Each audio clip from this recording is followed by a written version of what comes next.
Muy buenas tardes, amigas y amigos. Bienvenidos a una entrega más de Notimás.net, algo más que noticias.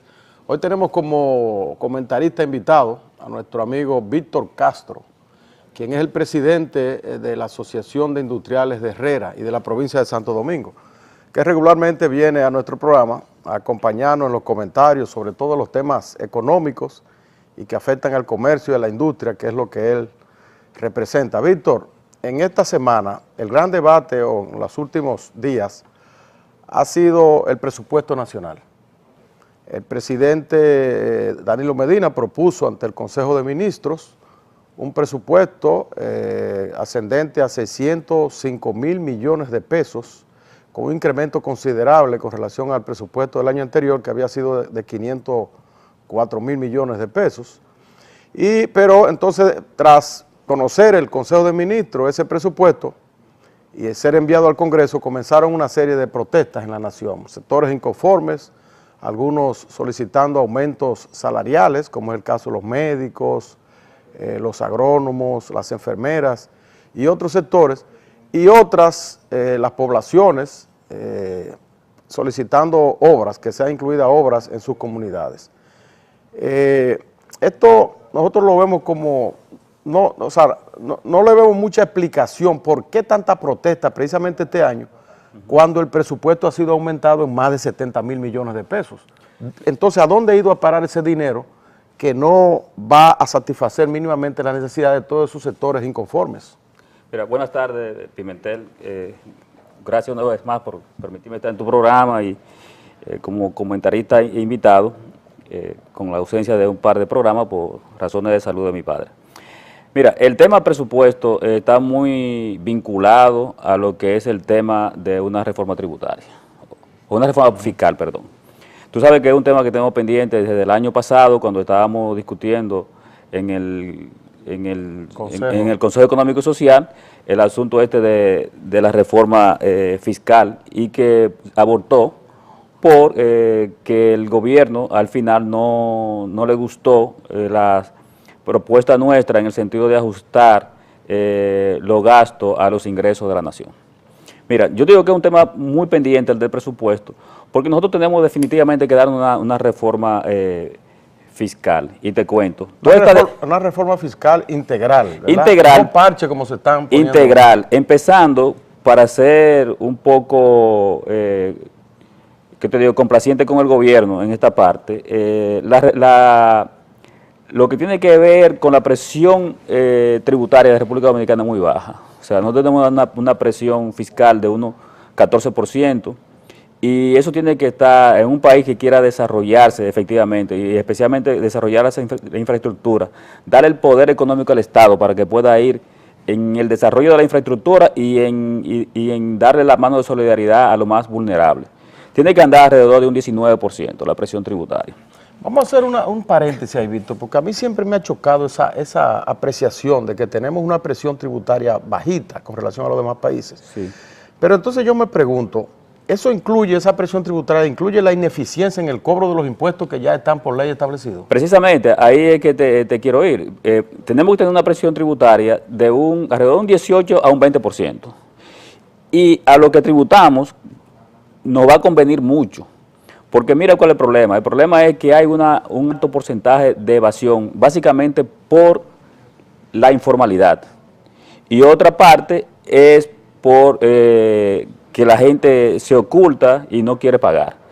Pero en la medida en que nosotros formalicemos la economía en República Dominicana y traigamos la legalidad a los que están eludiendo el pago de los tributos, en esa misma medida, lo que estamos pagando, podemos tener una presión tributaria que baje entre 18 y 20, que ahora mismo puede representar un 30, un 35%, hasta un 40% para los sectores que realmente tributamos. O sea, sería ampliar la base, que más personas tributen y que los que tributan lo hagan de manera... Exactamente. Si el Estado... la informalidad de la economía en República Dominicana está alrededor de un 65%. Si nosotros logramos que ese 60-65% de informalidad, bajarlo a un 30%, eso quiere decir que el Estado, sin subirte los impuestos a ti, va a tener una presión tributaria de alrededor de un 20%. Entonces, eso es lo que nosotros entendemos que tiene que pasar hasta que nosotros no formalicemos la economía, que el Estado pueda tener suficientes recursos para ir en auxilio de todos los sectores profesionales que trabajan con el gobierno. Por ejemplo, date cuenta, el salario que todavía gana aquí un médico es muy mísero. Un médico gana 30, 35 mil pesos mensual, con lo cual no puede ni siquiera contribuir a su propia formación profesional. No puede contribuir. Al igual que los maestros. Pero tú ves los agrónomos, los maestros, los policías, todo el que trabaja en el sector público tiene un sueldo que no le permite vivir decentemente, ni mucho menos complementar la capacitación que tuvo, la formación profesional que tuvo en una universidad, porque tú sabes que la formación tiene que ser continua. ¿Y tú atribuyes eso, Víctor, entonces a la baja presión tributaria, a la evasión de los impuestos, o también a los supernumerarios que es el Estado también? Mira, el clientelismo tiene mucho que ver con eso, pero eso es simbólico, Pimentel, te lo digo honestamente, porque a veces se dice más de lo que es. Nosotros hemos hablado, tenemos el caso de la Cancillería. Nosotros podíamos ahora mismo en la Cancillería bajar esa nómina que está ahí. Pero ¿cuánto representa eso del Producto Interno Bruto de República Dominicana? Un 0.2%, un 0.3%. Eso es insignificante, pero es simbólico. Es insignificante desde el punto de vista quizás del monto, ¿verdad? Sí. Pero es simbólico. Es una señal hay gente que dice, tomando. pero yo voy a pagar impuestos ¿para qué? Es una señal. Para que se derroche el dinero. Entonces, una cosa trae la otra. Mira, yo te digo eso porque es una señal, pero mis propuestas siempre han sido, si tú te das cuenta de mis declaraciones públicas, de que todos los problemas de República Dominicana hay que enfrentarlos de manera estructural. Estructural. Tú hablaste ahorita de... Todos están relacionados. Tú hablaste de reforma tributaria y dije yo, y tú agregaste la palabra integral. Sí. Te felicito porque tú estás en la línea de lo que deben ser, no la solución solo de cara al presupuesto, teniendo una reforma tributaria, fiscal integral. Para suplir solamente el presupuesto, como se hace ahora coyunturalmente, nada más. Es como cuando hay un déficit se ponen más impuestos. Todos los temas. Si tú te das cuenta, tú miras la prensa matutina de hoy, tú te das cuenta que ya por fin el gobierno formó una comisión para revisar el Código Laboral de Trabajo de República Dominicana. Yo espero, y nosotros vamos a tener una discusión, una participación protagónica, de que esto no se vaya a sancochar, de que se pueda sacar de ahí un verdadero código laboral que permita que el trabajador tenga una vida más digna y que la empresa pueda insertarse más dentro de la competitividad. Pero que no nos paremos de la mesa de discusión hasta que eso no se logre, Pimentel.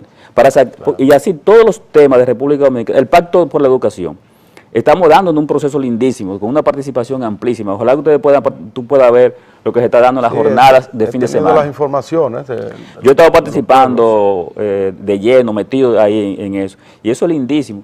Yo espero que al final, que yo sé que el tema que vamos a llevar... Que concluya de manera ordenada y tenga un final feliz. De un poco, más que de conflicto, de disensión que va a haber en esa discusión, va a ser en cuanto a la dignificación del maestro.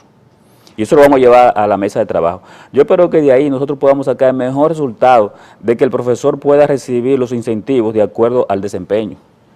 Porque tampoco vamos a decir que porque tú tengas 10 o 15 años en el magisterio, tú vas a tener un salario X. Yo creo que tiene que ser de acuerdo a tu desempeño y también a tu competencia. Entonces, yo espero que todos los temas del país podamos de manera estructural enfrentarlo para que no dejemos una pata coja, que es uno de los problemas que tenemos en República Dominicana. De manera que, con respecto al presupuesto, toda esta protestas que están habiendo, es por lo que yo te dije a ti recientemente. El gobierno ha estado tomando medidas simpáticas, pero es como el buen padre que da cariño, da abrazo, da protección, pero no está supliendo. Y eso es lo que está pasando con el gobierno hoy. No le está supliendo lo suficiente a esos sectores que ya empiezan a tener un poco de distancia con respecto a la popularidad del gobierno, la simpatía, porque ya está demandando los recursos que necesita para poder seguir aportando al desarrollo. Pero aquí, Víctor, vemos eso es reiterativo. Todos los años tenemos lo mismo. Los recursos nos dan, el presupuesto es insuficiente, los sectores reclaman más salarios, reclaman más obras en las comunidades. Y entonces no habría una manera de buscar que eso sea sostenible, es decir, que haya una elasticidad, una correspondencia entre el presupuesto, ¿verdad?, lo que gasta el gobierno cada año y lo que le ingresa. Porque eso de estar cada momento poniendo un impuesto, cada momento haciendo, Eso vemos que son soluciones coyunturales, pero no hay una reforma, ¿verdad?, estructural que establezca que el país tiene que recibir tal cantidad de dinero por ingresos fiscales todos los años porque va a gastar tal cantidad. Entonces, que sea un crecimiento sostenido. Entonces, lo que vemos todos los años es lo mismo. Mira qué pasa, de nuevo, las soluciones tienen que ser estructurales. Tú te das cuenta que en la empresa privada, básicamente, no hay esa presión en términos de que los sectores profesionales, básicamente, estén demandando salarios. Tú tienes, por ejemplo, un vendedor en una empresa, que ¿en base a qué gana? En base al rendimiento de él, o sea, a lo que aporta a la empresa. Él trabaja por comisión. Yo he estado proponiendo en el Pacto por la Educación de que un maestro, bajo las calificaciones que tenga, se le nombre. Entonces, se le evalúe cada cierto tiempo, vamos a decir cada 2 años, cada 3 años, y que en base a la evaluación que se le haga, vea cuáles son las acciones que él está tomando para mejorar su competencia, y hay que medir también el desempeño. Entonces, que ese maestro, al cabo de 5 años, por ejemplo, si ha tenido un buen desempeño, el Estado automáticamente le dé acceso a una vivienda, que el Estado le regale el inicial de un apartamento, y que también inmediatamente el Estado le regale la cuota, mediante un incremento salarial, que va a pagar ese apartamento. Entonces, ¿qué pasa? Que todo el que estudie magisterio sabe que en 5 años él tiene seguro una vivienda, siempre y cuando se siga preparando y tenga un buen desempeño en la actividad que desarrolla. Que no tengamos que esperar una demanda del gremio de los maestros para que se le aumente a un maestro, sino que haya una definición clara de cuándo debe aumentársele a ese maestro. Y que sea automático, de acuerdo a ese desempeño que él tenga. Todo eso está bien, Víctor. Ahora, el asunto de aquí es los ingresos. ¿Cómo los ingresos nosotros vemos que disminuyen cada vez? Tenemos un sector tributando, la mayoría no tributa. Vemos, por ejemplo, el impuesto más seguro, que es el impuesto del ITEVI, que debería ser automático, ¿verdad? Sin embargo, aquí se evade todos los días. Lo primero que hace un comercio cuando tú vas a comprar, un supermercado, cualquier comercio, que te pregunta que si quiere factura fiscal. ¿Y por qué me hacen esa pregunta? Ah, porque si no es factura fiscal, entonces usted puede, te puede hacer una rebaja determinada. Entonces eso así, a la luz del día, se vive esas evasiones, entonces falta de control. Por ejemplo, se estableció una reforma tributaria para financiar el presupuesto de este año. Y de acuerdo a los economistas, se previó una recaudación de alrededor de 50.000 millones y solamente se ha recaudado 25.000 millones, es decir, el 50%. Para el año que viene tenemos otra etapa ya de la reforma fiscal. El ITEVI, que ahora se cobra 8% de algunos productos como son el azúcar, el café y otros alimentos, va a aumentar a un 11%, de manera que tendremos más impuestos. Y entonces, mientras más impuestos tenemos, mientras más impuestos establecemos, las recaudaciones disminuyen. Es decir, no hay una correspondencia entre los impuestos que establecemos y las recaudaciones. Entonces, eso indica que tiene que haber una reforma urgente en la República Dominicana, como se hizo la reforma aquella de 1992, que es la reforma tributaria y arancelaria, que consistió en disminuir la tasa arancelaria y la tasa de tributación de impuestos internos. Y el país comenzó a crecer de una vez y sostenidamente crecimiento todos los años, el año 1992. Ahora parece que estamos en una situación similar. No hay elasticidad, no hay correspondencia entre la tasa impositiva que ponemos y las recaudaciones fiscales. Parece que hay que hacer una reforma estructural ya urgente, de suerte que quizás pueda ampliarse la base de recaudación, disminuirse la tasa para que las personas tengan más confianza, puedan consumir más y el Estado recaudar más, y poder así satisfacer todas esas demandas que se están presentando y mejorar la calidad de los servicios que cada día empeoran en la República Dominicana. Mira, tu análisis es correctísimo, Pimentel, y yo creo que hacia eso que debemos avanzar. La gente le teme, cuando tú hablas de una reforma fiscal, la gente entiende que tú lo que estás diciendo es que hay que aumentar más impuestos. Exacto. Y una reforma fiscal, como tú bien lo expresas, no implica necesariamente que haya que pagar más impuestos. Incluso una reforma fiscal puede traer como consecuencia que algunos impuestos, por ejemplo ese ITEVI, se bajen. Que nosotros somos de opinión de que el ITEVI, en lugar de haberlo subido de 16 a 18, debieron bajarlo tal vez a 12 Oye, o si a el 10. ITEVI se baja un 10% y se le cobra todo, no importa. todo lo que usted se mueva le va a cobrar un 10%, como en Estados Unidos. Mucho mejor. En Estados Unidos creo que está al 8% en algunos estados. Mientras tú más lo flexibilizas, más gente accesa. Pero claro, y más ahora que se van a poner, por ejemplo, los alimentos, se van a poner al 11%. Sí, eso es terrible. Entonces tú tienes los alimentos al 11% y tú tienes al 18% los demás artículos. Cuando tú vas al supermercado, ¿qué te dice, qué te indica que un supermercado no le diga al fisco, bueno, vendimos más café y más azúcar de la cuenta, más para pagar solo el 11%? Así es. Y de lo otro vendimos menos porque hay que pagar el 18%. Hay una evasión extraordinaria, mientras más alta es la tasa y mientras más diferenciación hay entre una y otra. Pero son de los temas que están pendientes, Pimentel, y de verdad que básicamente la clase política tiene un rol que jugar ahí.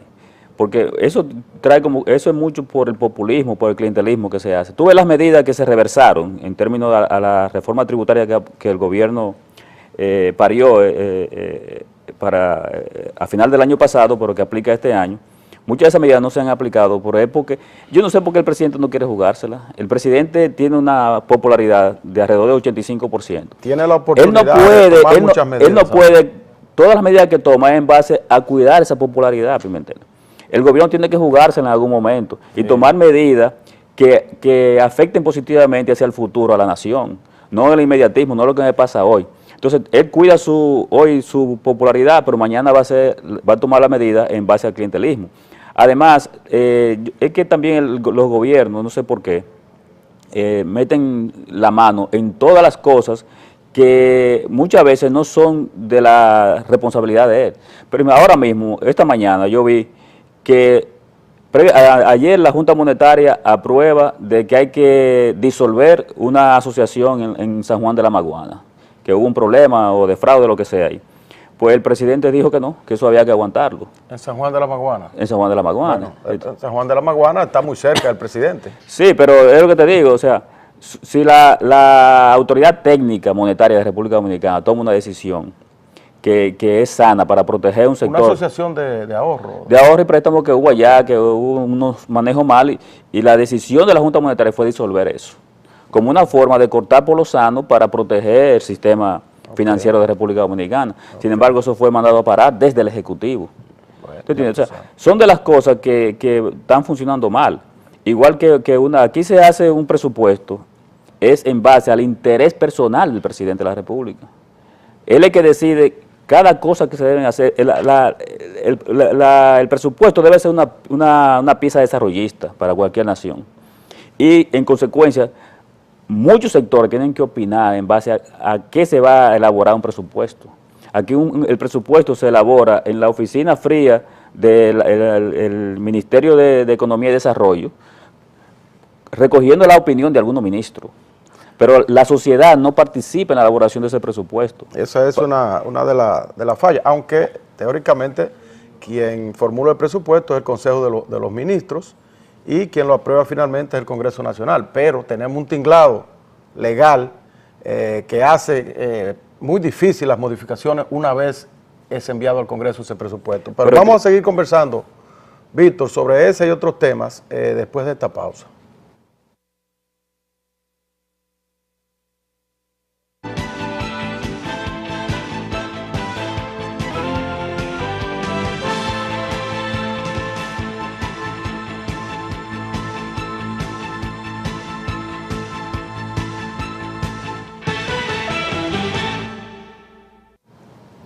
En el día de ayer, la Comisión del Fondo Monetario Internacional, que está en el país evaluando la economía, evacuó un informe mediante el cual dice que la economía dominicana continuará decreciendo este año, que ha decrecido durante el primer semestre de este año y que seguirá decreciendo. Habla, entre otras cosas, de la inversión extranjera, que en la mayoría de los países de Latinoamérica ha crecido un 6% promedio y en la República Dominicana, sin embargo, ha disminuido un 65%. Es decir, que menos inversionistas vienen a invertir a la República Dominicana en este año. ¿A qué tú atribuyes, Víctor, esa situación? ¿Por qué, si precisamente ese era uno de los renglones más fuertes que teníamos en nuestra economía, que la inversión extranjera ascendía alrededor de 3.000 millones de dólares todos los años, sin embargo este año se ha experimentado esa disminución? Bueno, si hablamos en términos global, tú sabes que hay una economía resentida a nivel mundial y eso naturalmente afecta a República Dominicana. Pero en lo que tiene que ver con la tradición de la inversión en República Dominicana, hay que verlo desde diferentes puntos de vista. Las inversiones más recientes que se han hecho fueron básicamente de la Barrigol. Tú sabes que invirtió, en los últimos años invirtieron más de 4.000 millones de dólares, que ahora mismo eso no se puede la Barrigol, verificar. Y también la compañía Ambes, esta de la cerveza brasileña, sí, especialmente. Que compró la cervecería Nacional Dominicana, con lo cual entraron creo que 2.000 millones de dólares en la economía. Y otras inversiones que se han hecho en grandes plazas que tú has visto. Eso como consecuencia de la recesión económica que está viviendo el mundo, especialmente República Dominicana, que tú ves que la actividad económica ha bajado mucho, ha hecho como consecuencia que se frene la inversión. O sea, ahora no hay menos plazas que hacer, ya hay muchas plazas, hay más plazas de la deseable en República Dominicana. Tú te pones incluso a pasear esas plazas y te das cuenta de que realmente no hay una actividad dinámica que permita seguir construyendo nuevas plazas en República Dominicana, y eso es una de las cosas que tenemos que sentarnos a analizar. Tú has visto específicamente en República Dominicana en los últimos 10 años el promedio de crecimiento de República Dominicana está entre un 5.5 y un 6.5%. ¿Dónde está ese crecimiento? Este año, de acuerdo al Fondo Monetario, va a crecer apenas un 1.65%. Alrededor del 2%. Pero tú has visto que la República Dominicana ha crecido, pero esto es una economía que ha servido, ha crecido solo para que haya un crecimiento dentro del sector servicio.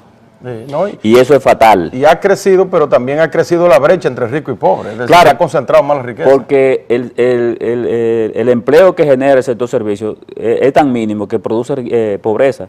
Mira, yo diría empleo chatarra. Cuando tú ves que un país tiene un crecimiento alto y quien tiene más ponderación dentro de ese crecimiento es el servicio, eso empobrece a la nación.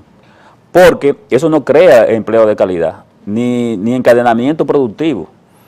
Los servicios son, en un alto porcentaje, es una actividad importada, donde tú generas mano de obra en otras naciones, donde tú pagas seguridad social a otras naciones. Entonces, eso ha pasado en República Dominicana, Pimentel. La última inversión extranjera que se han hecho en República Dominicana, amén de la que tú mencionaste, de Invec Dominicana y la de Barrigol, que son las únicas inversiones importantes que se han hecho en los últimos años. Importante y el hecho de que se hayan contabilizado esas inversiones en el año pasado es lo que hace la diferencia con este año. Por eso dice que ha disminuido un 65%. Pero también tú debes quitar eso como quiera disminuido. Como quiera disminuido. Y fíjate, Víctor, ¿tú no crees que también influye para esta disminución la burocracia que todavía se mantiene en el país para aprobar una inversión? No, también la mala medición de Pimentel, te voy a interrumpir, la mala estadística que se llevan. Porque cuando tú dices, mira, Ambec Dominicana compra las acciones de la cervecería dominicana, eso no contribuye en nada al Producto Interno Bruto de República Dominicana. Tú no estás incorporando unidades productivas. No, aunque ellos hicieron alguna inversión adicional. No, claro, ya la inversión adicional, pero tú te pone a ver, aquí hay la compañía Chevron, que es la dueña de la marca Texaco, vendió. Pero eso no produce. Se ha retirado la mayoría. Eso no produce un encadenamiento productivo. O sea, eso es lo que hace que cambia de un dueño a otro. Esas estaciones han pasado a manos dominicanas, de inversionistas dominicanos. Y fíjate, tú mencionaste ese renglón, yo te hablaba de la burocracia. ¿Tú sabes cuánto tarda para instalar una estación de combustible en el país? Más de un año. Obtener los permisos. Sí, obtener los permisos. Es decir, unos permisos que hay que obtenerlo en industria y comercio, creo que en medio ambiente. Y en el ayuntamiento local. Un año para establecer una estación. Y, por ejemplo, esas inversiones que se han hecho cargo de esas compañías extranjeras de combustible, tienen ese problema que quieren a veces, tienen una cantidad enorme de proyectos detenidos por esa burocracia. Pero también, yo te voy a poner otro caso. En la línea noroeste, amparado en la ley 2801, ahora mismo hay 17 empresas esperando turno para ser aprobadas, incluyendo varias del sector agropecuario que no afectan absolutamente a nadie. Por ejemplo, hay una compañía extranjera, por cierto, que quiere establecerse en la línea para sembrar maní, de nuevo, el maní que se sembraba anteriormente en la Sociedad Industrial Dominicana, para industrializarlo en esa zona, y no hay forma de que obtenga. ¿Por qué? Porque el directorio de la ley 2801 no se reúne, está integrado por todos los legisladores y no se reúne, no saben por qué.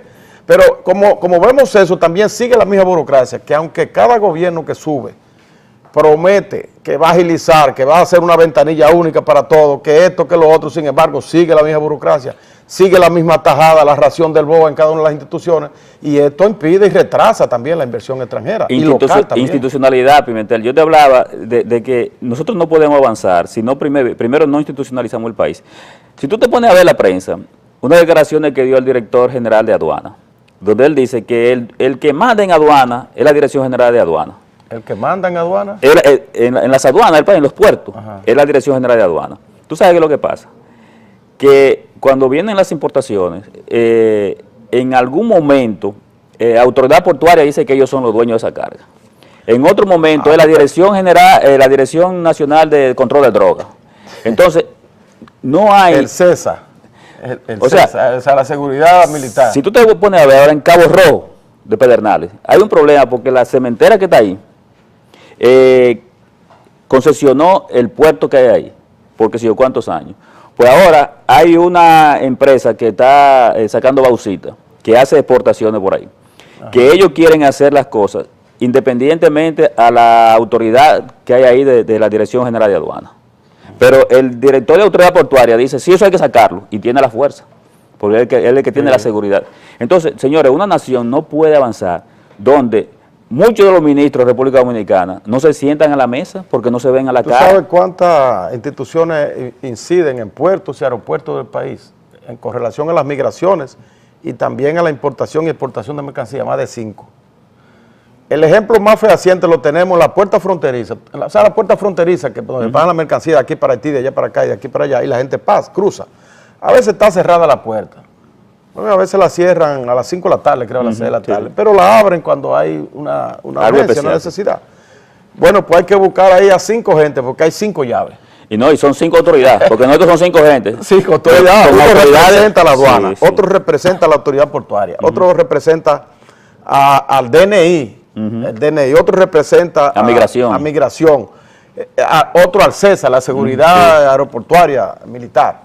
Es decir, una cantidad, o sea, una burocracia extraordinaria que impide. Entonces, por más que hemos querido agilizar eso en el país, no ha habido manera.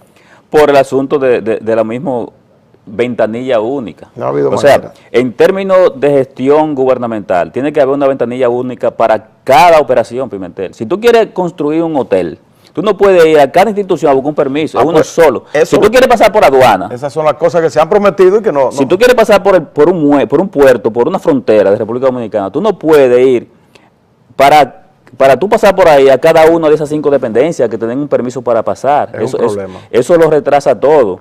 Eso es una burocracia que no lo puede aguantar un país y es costosísimo. Y eso es lo que nosotros no queremos entender. Mira el problema de transporte en República Dominicana. Hay 7 instituciones de transporte en República Dominicana. 7. Mira el problema eléctrico que el presidente tuvo que vetar la ley que crea la dirección, el Ministerio de Minas y Comercio y Energía.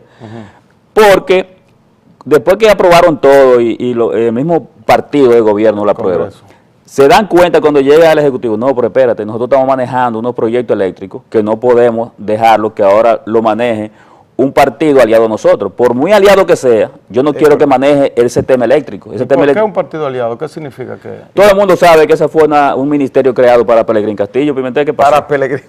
Todo el mundo lo sabe que eso es... Pero el presidente había prometido, o esa ha sido la política que ha primado, no solamente en el actual gobierno, sino en los gobiernos del Partido de la Liberación Dominicana, de que nunca mueven un legislador para el tren gubernamental. Sí, pero todo el mundo sabe... Si mueven un diputado al gobierno, imagínate el alboroto y el problema que va a crear con los demás diputados que quieren también cargos públicos. Todo el mundo sabe que ese decreto está hecho y fue firmado por el presidente. Pero no lo emiten. Pero tú sabes que Vincho y su gente son una autoridad en este país. Ellos no van a ese ministerio hasta que no haya presupuesto. Y ya hay 700 millones de pesos en el nuevo presupuesto para el Ministerio de Energía, de energía, de minas. Porque fue que el presidente, después que se había aprobado la ley en el Congreso, que crea el Ministerio de Energía y Minas, entonces envió otro proyecto de ley al Congreso que creo que fue aprobado ya. Eliminó... Para sacar a la Corporación Dominicana de Empresas Eléctricas Estatales del control de ese ministerio, al menos por 5 años. Por 5 años. Con el pretexto de que siga ejecutando los proyectos que hasta ahora lleva y para que no se detengan. Exactamente. Tú conoces perfectamente Ahí parece que hubo un traspié. Pero ahí pudo haberse nombrado a Bichara allá en el Ministerio de Energía y Minas y llevar a Pelegrín para la CDE. Es que ese ministerio fue hecho para compensar el trabajo político de la Fuerza Nacional Progresista. Pues una barbaridad. Eso lo sabe el país entero, Pimentel. Todo el país sabe que ese ministerio está hecho para Pelegrín Castillo, y a pesar de que tú dices de que el presidente prometió que no iba a mover un legislador de su curul hacia una posición administrativa del Estado, en ese aspecto él lo está considerando seriamente, y de verdad te lo digo, ese decreto se hizo y no se publicó porque todavía el ministerio no tenía presupuesto, y ya ahora hay 700 millones para empezar con ese ministerio. Búscalo en los 605.000 millones del nuevo presupuesto, hay 700 millones que son para el Ministerio de Energía. Lo que esperamos es que ese nuevo ministerio no se convierta en una fuente más de clientelismo político, y que sea para complacer, como tú dices, complacer peticiones y no para resolver los problemas del país. Vamos a quedarnos en ese mismo tema, Víctor. Ok. Porque resulta que la CDE está ejecutando un plan energético, el nuevo gobierno, que consiste en cambiar la matriz de generación eléctrica. Así es. Porque ellos dicen que la actual matriz es muy cara, porque es en base a petróleo, en base a derivados del petróleo, y quieren cambiarla o para gas natural y para emigrar a combustibles más económicos y más amigables al medio ambiente. Exacto, en principio. Carbón mineral, ¿verdad? El carbón mineral. Parece que las plantas de gas no se van a instalar, que se habían proyectado para instalarse 2 plantas de 300 megavatios cada una en Manzanillo. Así es. Esas no se van a instalar porque yo tuve una conversación con mi amigo Bichara, me encontré con él, y él me dice que el combustible, el gas natural, es un combustible que no aparece en el mundo en este momento. Y que por los próximos 5 años no va a haber gas natural barato, que es muy costoso traerlo, envasarlo, traerlo en barcos especiales, instalar plantas de acopio aquí y después utilizarlo para la planta. Sale muy caro. Él me habló incluso que sale más caro que el petróleo. Sale más caro porque sale alrededor de $20 el millón de megavatios, el millón de BTU, según me señaló, y el petróleo apenas sale a 18. No, y la infraestructura que tú tendrías que construir en República Dominicana cuesta más que las 2 plantas de 300 megas cada uno que se están licitando para generar carbón. Así es. Entonces me dice él que esos proyectos de generación en base a gas natural no serán posibles hasta el 2016, porque parece que en ese año o un año antes, en el 2015, es que entra a los Estados Unidos a producir el gas natural, que se van a convertir en el principal productor del mundo de gas natural. Entonces, como la distancia está tan cerca ahí, se puede quizás conseguir un precio razonable. Me dijo también, Víctor, que la AES Dominicana, que ahora mismo comercializa con el gas natural, y que lo utiliza para su planta, puede obtenerlo porque tiene un contrato viejo y consigue el gas a buen precio en el mercado internacional, pero que eso no es posible. Ahora, el gobierno ha optado entonces por instalar las 2 plantas de carbón. La primera la iba a hacer en Pueblo Viejo, Asua, pero después vi que la corrieron, o sea, ahora va a ser, más para acá, que va a ser ahora entre Baní y Asua, que se van a construir. Y la CDE está trabajando en eso, ya me parece que ya recibió las propuestas en la licitación que está realizando. Pero hay una declaración el día de hoy de Bichara, de Rubén Bichara, que él dice que hay resistencia de algunos sectores industriales. Tú, en tu calidad de presidente de la Asociación de Industriales de Herrera, ¿tú percibes que hay algún tipo de resistencia, de obstáculos que están presentando los empresarios para que la CDE no instale este parque? Claro, recuérdate que el negocio de energía está en manos de algunos empresarios dominicanos, de la cúpula empresarial dominicana, y ellos están obstaculizando la posibilidad de que aquí se instalen plantas o que el gobierno instale plantas. Ellos quieren coger el negocio, mantener bajo su hegemonía el negocio de la energía eléctrica, y por eso ellos se oponen a que el Estado haga nuevas inversiones en generación de energía. Nosotros, para que no se confunda la posición de esa cúpula empresarial con nosotros nos hemos puesto a que se tomen decisiones sin socializarlas previamente con todos los sectores de República Dominicana. Nosotros le hemos criticado a Bichara el hecho que él haya llamado a licitación para esas dos plantas sin antes discutir eso en el escenario que manda la Estrategia Nacional de Desarrollo, que era el Consejo Económico y Social. Pero nosotros creemos que es acertada la decisión de construir infraestructura de generación de energía donde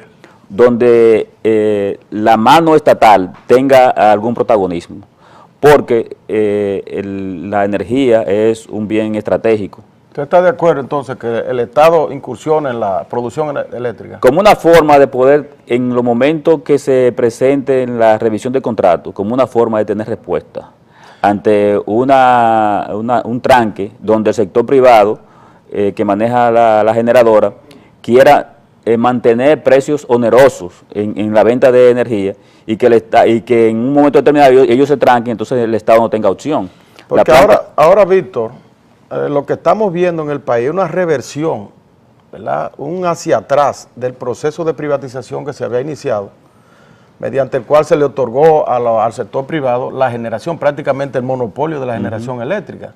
Y también se le otorgó la comercialización, pero posteriormente el Estado readquirió las EDES. De manera que ahora estamos observando como que vamos hacia atrás. El Estado adquirió las EDES, que es la comercialización, se mantuvo con la CDE, que es el elemento regulador, creó la Superintendencia de Electricidad y ahora entonces pretende también producir energía, instalar plantas para producir energía, a la vez que también mantiene bajo su égida las hidroeléctricas.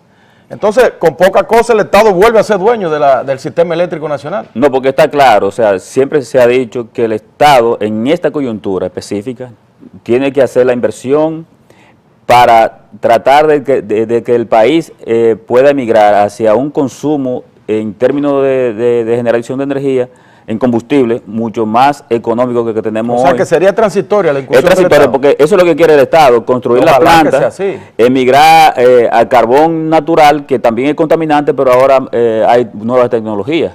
Pero el carbón mineral es bastante abundante en la naturaleza y se compra a buen precio. Es un combustible de futuro. Ese y el gas natural son los combustibles de futuro. Porque fíjate, el carbón mineral, la contaminación no es tan masiva, vamos a decir, porque el subproducto, la ceniza que produce, se utiliza industrialmente, claro, se utiliza para la industria y para la agricultura, de la construcción, para producir abono y una serie de cosas. De manera que eso es así. Vamos a continuar, Víctor, hablando de este y otros temas después de la pausa.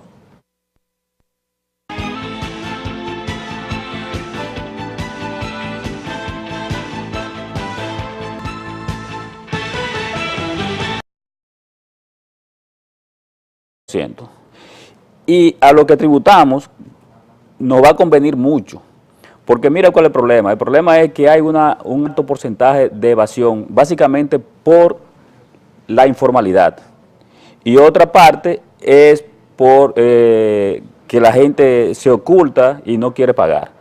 Pero en la medida en que nosotros formalicemos la economía en República Dominicana y traigamos a la legalidad a los que están eludiendo el pago de los tributos, en esa misma medida, lo que estamos pagando, podemos tener una presión tributaria que baje entre 18 y 20, que ahora mismo puede representar un 30, un 35%, hasta un 40% para los sectores que realmente tributamos. O sea, sería ampliar la base, que más personas tributen y que los que tributan lo hagan de manera... Exactamente. Si el Estado... La informalidad de la economía en República Dominicana está alrededor de un 65%. Si nosotros logramos, empezando para ser un poco, ¿qué te digo?, complaciente con el gobierno en esta parte, lo que tiene que ver con la presión tributaria de República Dominicana es muy baja. O sea, nosotros tenemos una presión fiscal de unos 14%. Y eso tiene que estar en un país que quiera desarrollarse efectivamente y especialmente desarrollar la infraestructura, dar el poder económico al Estado para que pueda ir en el desarrollo de la infraestructura y en darle la mano de solidaridad a los más vulnerables. tiene que andar alrededor de un 19% la presión tributaria. Vamos a hacer un paréntesis ahí, Víctor, porque a mí siempre me ha chocado esa apreciación de que tenemos una presión tributaria bajita con relación a los demás países. Sí. Pero entonces yo me pregunto, esa presión tributaria incluye la ineficiencia en el cobro de los impuestos que ya están por ley establecidos? Precisamente, ahí es que te quiero ir. Tenemos que tener una presión tributaria de alrededor de un 18 a un 20%. Pimentel, gracias una vez más por permitirme estar en tu programa y como comentarista e invitado, con la ausencia de un par de programas por razones de salud de mi padre. Mira, el tema presupuesto está muy vinculado a lo que es el tema de una reforma tributaria, o una reforma fiscal, perdón.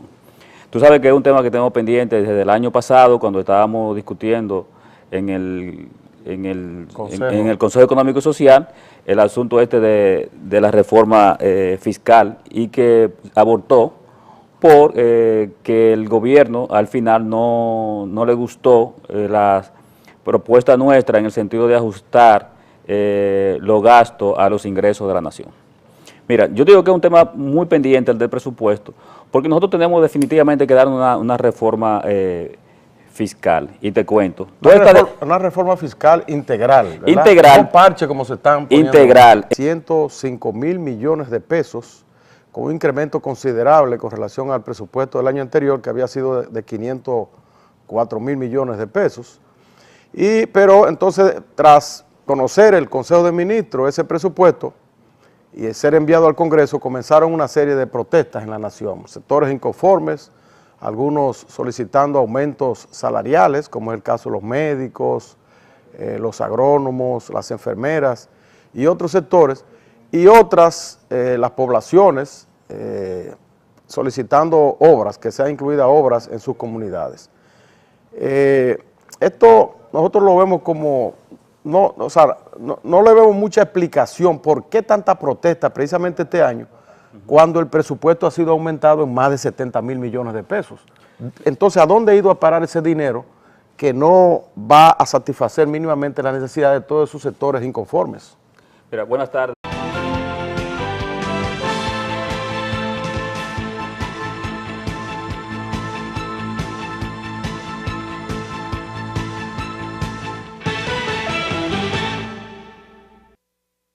Muy buenas tardes, amigas y amigos. Bienvenidos a una entrega más de notimás.net, algo más que noticias.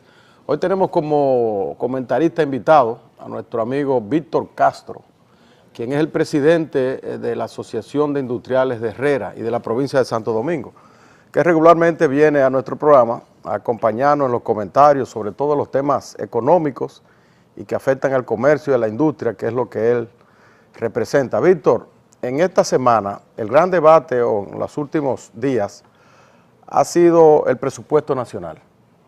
El presidente Danilo Medina propuso ante el Consejo de Ministros un presupuesto ascendente a 600